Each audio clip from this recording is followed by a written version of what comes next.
دل میں میرے کرب و بلا کی خوشبو ماشاءاللہ سبحان اللہ بس گئی دل میں میرے کرب و بلا کی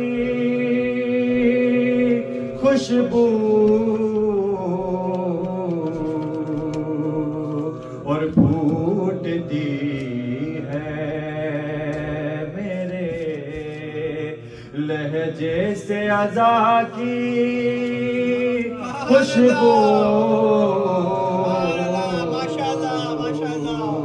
پھوٹتی ہے میرے لہجے سے عزا کی خوشبو بس گئی دل میں میرے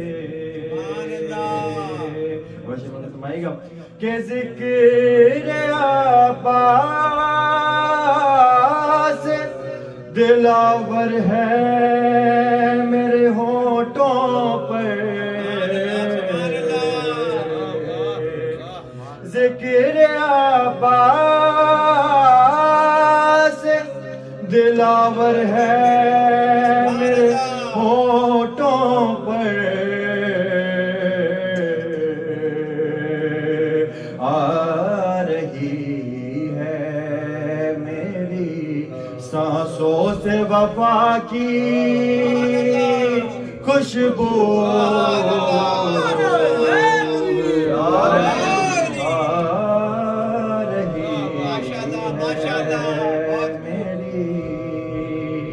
سانسوں سے وفا کی خوشبو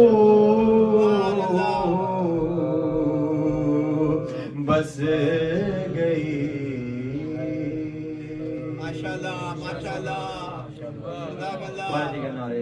اللہم صل علی محمد وآل محمد وعجل فرج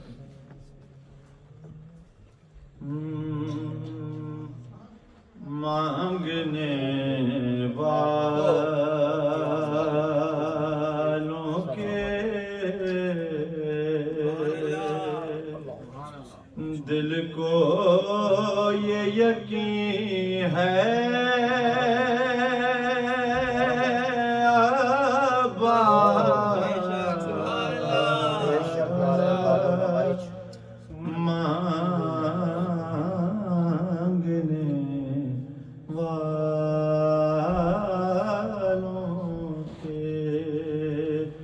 دل کو یہ یقین ہے عباس نہیں کہنا تیرا دستور نہیں ہے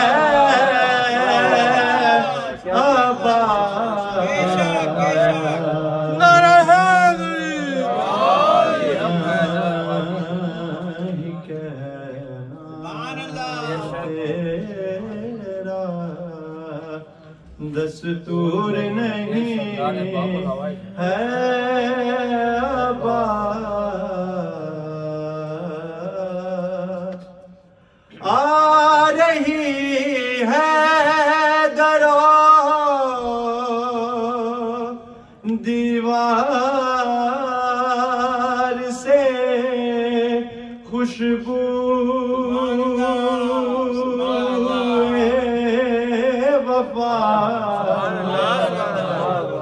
آ رہی ہے درو دیوار سے خوشبو وفا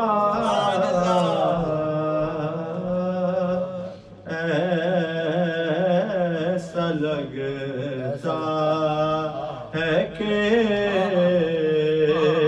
اس وقت یہیں ہے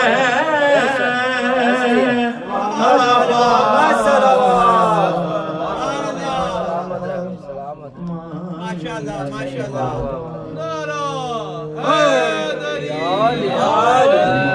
محمد بلند صلوات اللهم صل على محمد وآل محمد وعجل فرج ماشاءاللہ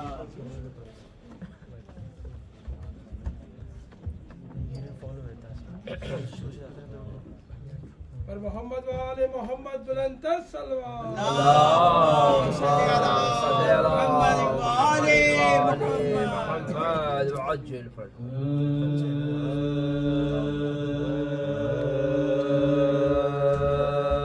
حضرت عباس شاہ لاپتہ کے شیر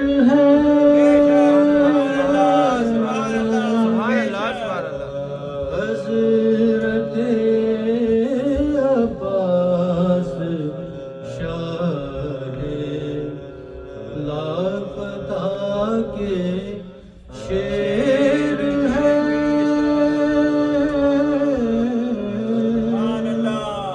خندق و خیبر کے وہ یہ کربلا کے شیر ہے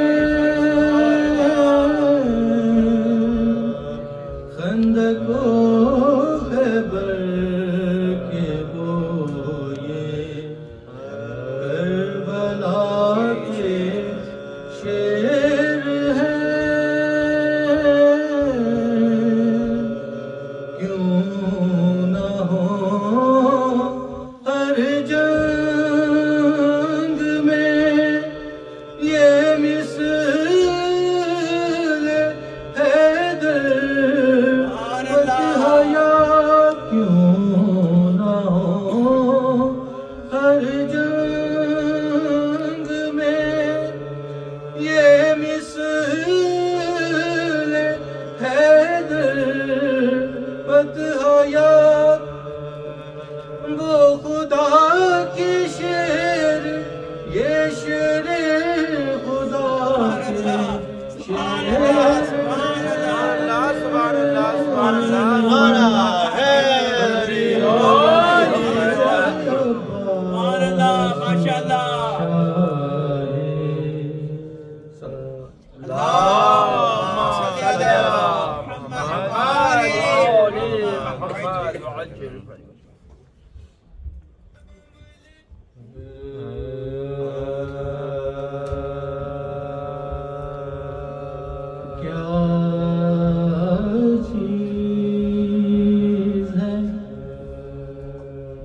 کیا چیز ہے دریا کی ترائی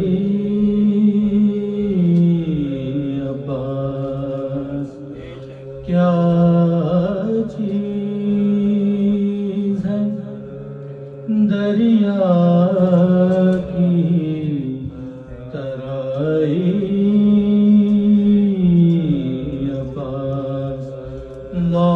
لوٹا کے راضی نہیں بھائی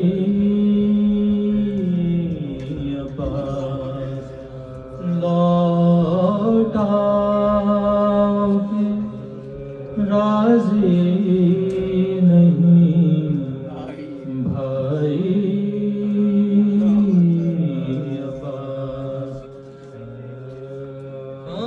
مار کر صبر و رضا